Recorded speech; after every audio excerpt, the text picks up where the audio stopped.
I want to welcome everyone to Columbia Scuba's continuing series dealing with different topics that affect our environment and the sea creatures and organisms that we see when we dive, and all those things benefit all of us as divers. So this is a forum to allow us to share. And if you have any feedback or input, there'll be a chat feature in Zoom, and I'll moderate that and let Colleen know that we have questions. Feel free to ask a question at any time and we'll get it answered. So I really appreciate everyone showing up. And we look forward to Colleen and what you have to share with us tonight about sharks. So Colleen Kerr is a master scuba diver trainer with Columbia Scuba and from Hawaii, and has joined us in South Carolina, and is passionate about all things ocean. And so Colleen, I'm going to turn it over to you. Welcome. Thank you so much for presenting tonight, and we look forward to hearing what you have to say. All right, thank you so much, Lawrence. I am going to go ahead and screen share so we can start doing the slideshow.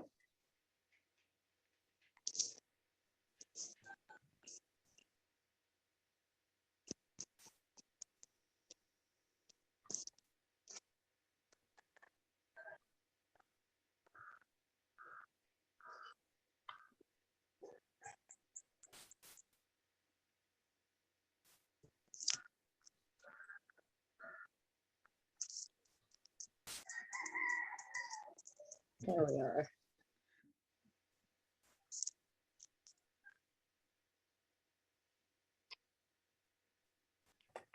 All right, thank you again, everybody, for joining me today. Sharks, are they better dead or alive? That's the topic today. So Columbia Scuba's motto is dive with purpose. And we live out this motto by implementing PADI's pillars of change. So we have ocean health, marine animals, people and community, and healing and wellness. How do we do that? Ocean health is things like dive against debris specialties and dives, coral reef conservation specialties, marine animals is shark conservation talks just like this one, shark finathons, lionfish and fish surveys. People and community is education and awareness raising.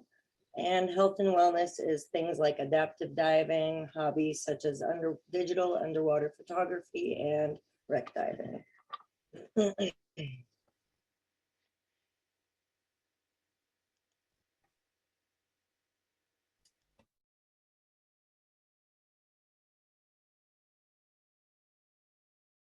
All right, that's perfect. All right, if y'all indulge me for just a minute, I want you to close your eyes.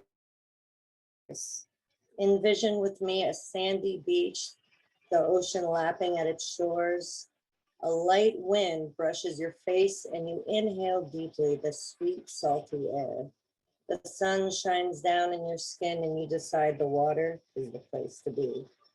As you now stand waist deep in the sea, taking in the beauty of the waves, the temperature of the water, the sounds of children playing. Shark, somebody screams.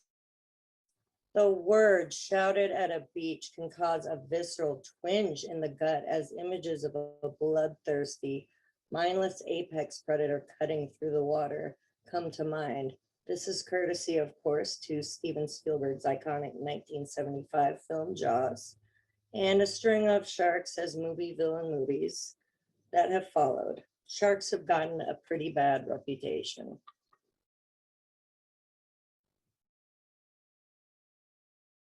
So how are sharks threatened? According to the International Union for Conservation of Nature, or the IUCN, 1/3 of pelagic or open ocean sharks are threatened with extinction.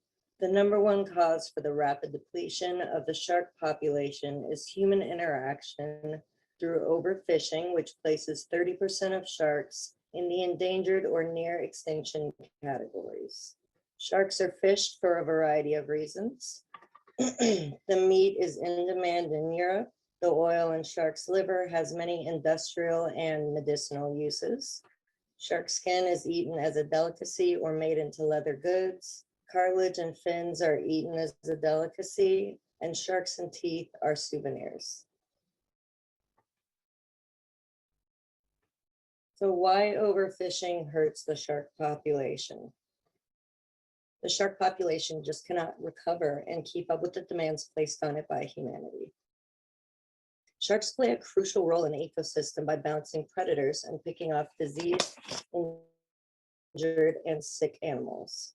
Larger, older female sharks tend to produce stronger pups in higher numbers, but they are often hunted first. The modern fisher prefers a bigger animal to the smaller ones. However, killing off of older animals hurts the population by diminishing the number of shark pups strong enough to survive. Another way ocean fishers deplete the population is through bycatch, which is a portion of the fishing vessel's catch that is not the target species or is undersized according to regulations. Laws sometimes dictate that bycatch cannot be landed, or the bycatch is simply unwanted, so marine animals are dumped back in the ocean living, dying, or dead.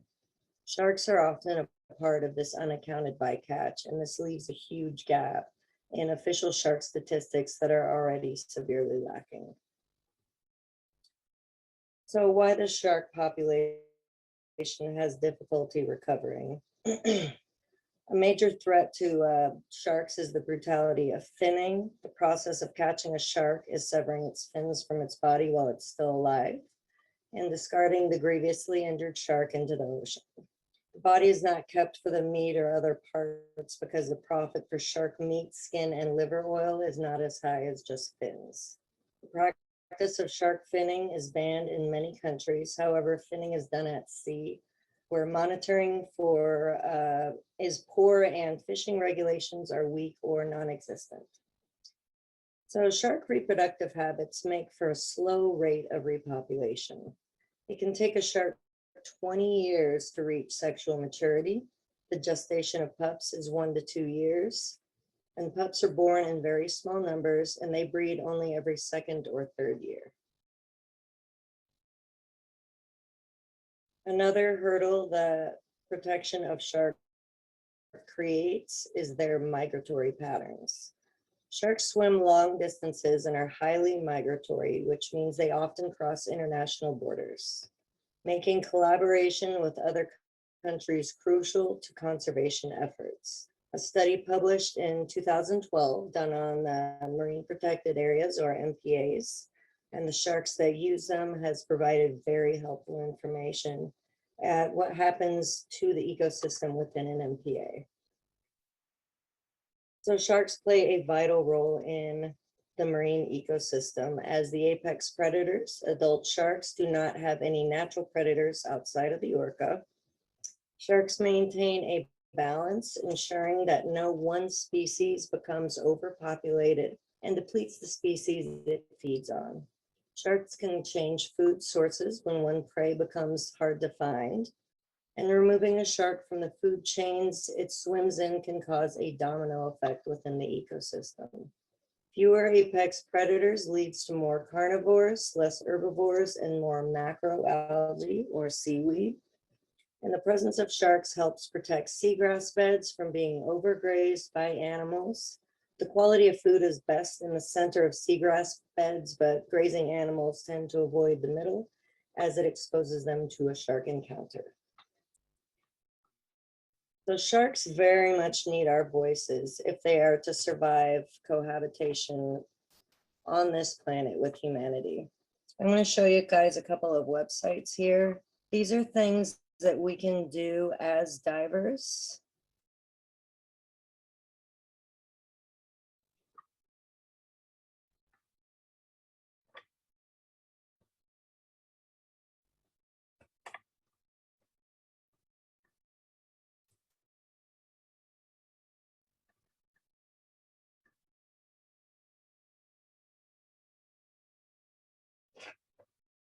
So Shark Allies is an amazing nonprofit organization, and they cover a variety of topics and offer a wealth of information about how we can act now. So some things on their website are banning shark fins as cargo on airlines, creating vaccines that do not use shark squalene, and ending the export demand for endangered sharks. These are all topics covered on their website. They have a lot of different areas where you can sign petitions and do things above and below the water.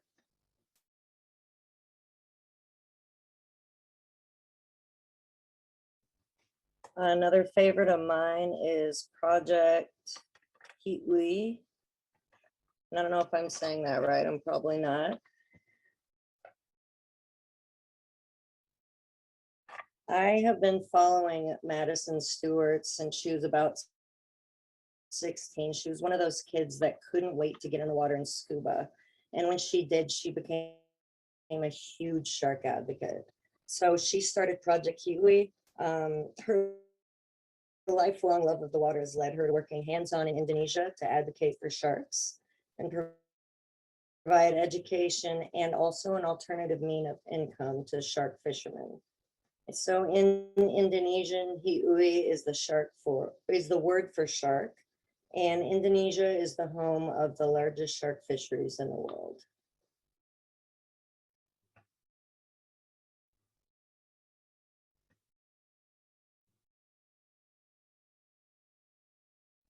So I believe the key to saving sharks is in education and a better understanding of sharks and the role they play in their underwater world.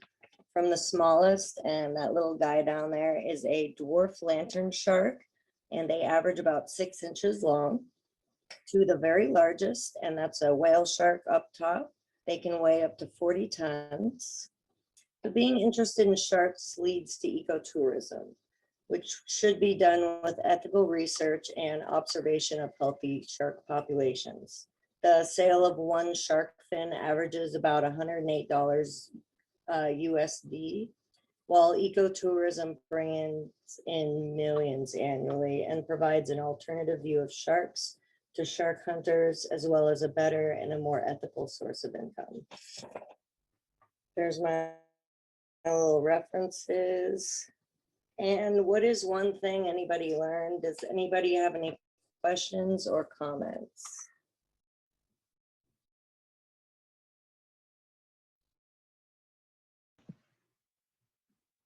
Colleen, that's awesome information, and really want to thank you for giving us that overview. What's also very, very cool is we have a lot of folks from other places that have logged in tonight. And I'm really curious because our folks from the Philippines, what are you seeing in your area of the ocean, and what's being done? If anyone cares to comment and tell us about what's happening either with shark finning, shark legislation, any resources that you're aware of, what's happening in your area of the world, if anyone cares to share.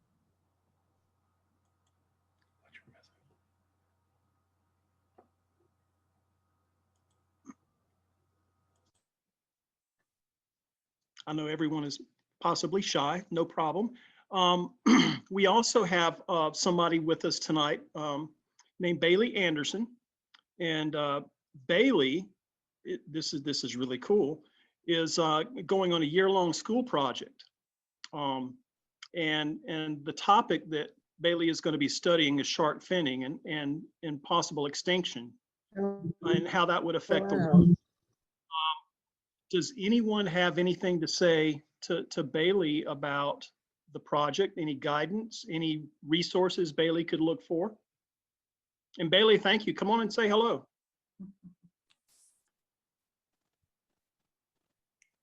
Hello. I don't know if you can see me or not. Hey, yes. Bailey. Good to see you.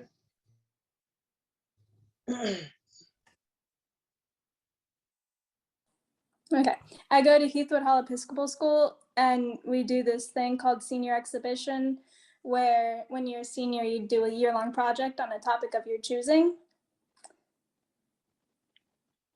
So I was thinking of doing mine on shark finning and the effects that it could have on the entire world. Mm-hmm. That's That's amazing. Yeah. Where you said you were going on so the school project is a year-long project. You'll be here. You're not traveling anywhere. I'm not traveling, but I just would like to start to get some information. Okay. Well, you've come to a good source, and we'll be glad to help you. Does anybody have any food for thought for Bailey? Bailey, I will tell you that there's a couple of different sources that you might check out. Obviously, the ones that Colleen has already mentioned in the presentation, and this will be loaded onto YouTube that you can reference back if you didn't get a chance to copy those. Or Colleen, maybe if you've got them in a way that you could clip them and cut and paste and put them into the chat, that'd be awesome. Mm-hmm. So everyone can have those resources. Also, Project Aware, which is now Patty Aware, is a tremendous resource and an advocate for legislation and regulation to prevent shark finning. And that would be another resource that you could go to find out what's happening. So as we go through the year and you're doing your project, feel free to come by the shop. We'll look up resources for you or with you and be glad to help you. I would enjoy that. I would like that very much. Thank you. Yeah, We do as you're have a couple of questions, I think. Jamie said to talk about your most exciting shark dive, but Zach's speaking up, so go ahead, Zach. I was just going to say, as you do your research, look at both US and global regulations as they stand now, and also think about what you think they should look like in the future. Because that's always important, right? How we shape the future of regulations. Yes. And thank you very much, everybody. Oh, you're quite welcome. Thank you. Yeah, of course. Jamie had somebody asked me about my most exciting shark okay. dive in a direct message. I'll tell you, it was my first one that I fell in love with sharks. I actually cried underwater because I was just so captivated at how beautiful they were. So I was in Hawaii and I was diving a wreck that had been sunk on purpose, and it flipped while it was going under. So it's completely upside down and you have to go underneath, and all the life grows from the deck down. And the fish will kind of swim upside down to nip at the algae and all the little plants and stuff. But there was a shark and a juvenile shark in there, and they were just swimming around and just hanging out. And I just was so captivated by their perfect torpedo bodies and how calm and fluid and just beautiful they were, just chilling in the ocean. I actually cried a little bit. It was my favorite shark dive. That's awesome. Does anyone else have any experiences that they'd like to share of how seeing a shark in the ocean changed your perspective and what we can maybe generated a desire or need to help protect the apex predators in the ocean?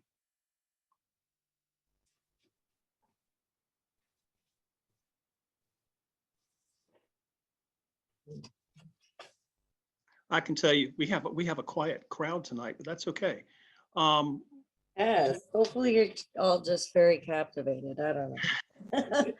Hey, Lawrence. Hey, And Colleen. Mike said, Hey there. I got another direct message. Pleaser Pee Wee said about shark gestation. It can honestly take up to 2 years.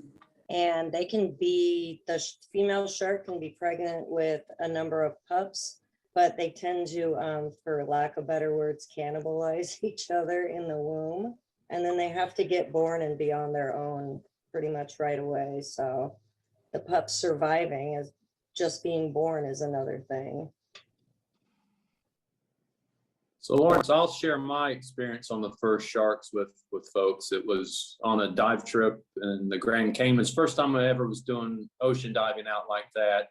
and saw sharks, and they just cruised on by. You know, they still had the paradigm that sharks are going to come mess with you. But then I realized that they don't care about us. And, you know, I said, all right, I'm going to ignore them because they're ignoring me. So they just, it really dispelled any anxiety I had about every time I saw a shark and there's a shark. It's just, okay, he's not going to mess with me. So that was my eye-opening experience.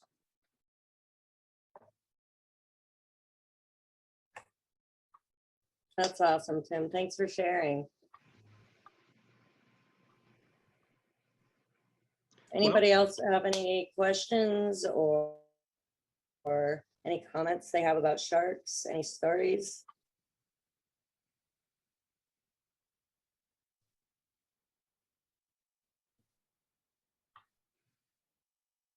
I'm reading the comments right here, and excuse me. Maggie's talking about reading Eugenie Clark. Mm. Maggie, can you tell us about it? You don't even have to cut the video. Hi. Yeah. Welcome. I went to the it was an aquarium in Florida, I think. And I read this biography about they called her the Shark Lady. Mhm. And she would like go scuba diving, get fish hooks and untangle sharks and like from fishing lines and things. And she learned that some shark species, they don't actually have to like keep swimming to like, you know, filter water through their gills. They can just like lay in one spot. And she just like learned a lot in like the like shark community, diving community. And I like that's how I fell in love. I fell in love with sharks through scuba diving, but that just kind of like fueled my passion for them. That's awesome. Thanks for sharing. And that's a book that we can find as a resource. Yeah, absolutely. Perfect. I appreciate it. We'd love to, if there's a number of folks that would like to maybe go to Tiger Beach and off in the Bahamas and maybe do a photography trip or get an opportunity to actually see up close and personal very large sharks, tigers and hammerheads. Let us know. We'd like to be able to organize a trip. We're also looking at coming to the Philippines and look forward to experiencing what diving there is like and possibly seeing whale shark and the other species. I understand the threshers are beautiful there. That we really want to have an opportunity to see different sharks in different environments.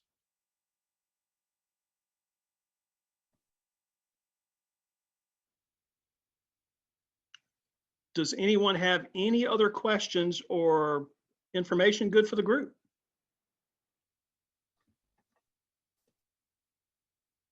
I just sent a link in the chat. Oh, I sent it just direct message. I'll send it to everybody.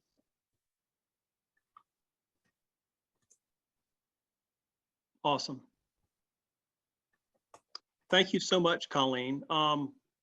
We were short and sweet to the point tonight. That was awesome. And we had some great input from folks. I just can't tell you how much I appreciate everyone actually logging in.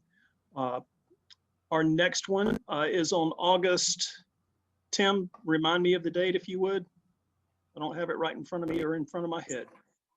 I think it's August the 5th. I'm looking at Chris. I think it's August 5th. Okay. And the topic for that one will be? Dive against debris. Ocean. Oh, a line hunt, lionfish, because Chris finished his instructor training. So it's lionfish. Chris. That's awesome. Chris and Tim are on air right now. Really, again, I can't thank everyone enough for logging in and joining us. Colleen, I thank you so much for your willingness to put this together and give us a little chat about sharks. You've done an awesome job. And again, everyone, thank you so much for joining us tonight. This is part of a monthly Yes, series thank that you, we're doing. everyone. And we look forward to hopefully seeing you guys next month. And does anyone else have anything for the good of the group? So hearing none, on behalf of Columbia Scuba and the Columbia Scuba family, thank you all for joining us tonight. And we look forward to seeing you again next month. Hope you have a good evening. Thank you. Thank you, everyone. Take care. Thank you. Take care. Aloha. Aloha.